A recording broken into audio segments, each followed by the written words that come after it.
In this video, I'll show you how to change USDT to TRX in Trust Wallet.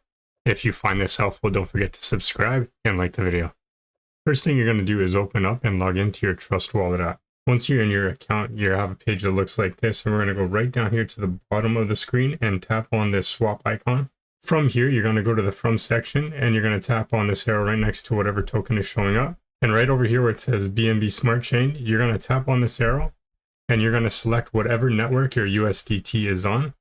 So for this example, let's assume that our USDT is on the Tron network. So you just scroll down until we see Tron, or search for it up here in the search bar, tap on Tron. Next, we use the search bar to look up USDT and tap on USDT in the Tron network. And since we want to convert our USDT into TRX or Tron, we would go over here to the To section, tap on this arrow next to BNB. And right here where it says BNB Smart Chain, we're going to tap on this arrow and we're going to look for the Tron network, or simply search for it in the search bar up top.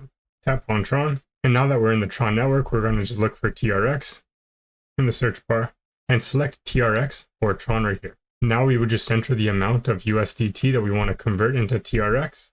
So for example, if we wanted to convert 25 USDT, we'd enter that in. This is how much it would give us. And this is the fee that we would have to pay. And once we filled this out, go right down here, tap to proceed, confirm the transaction, and that is how to convert USDT to TRX on Trust Wallet. If you found this helpful, don't forget to subscribe and like the video.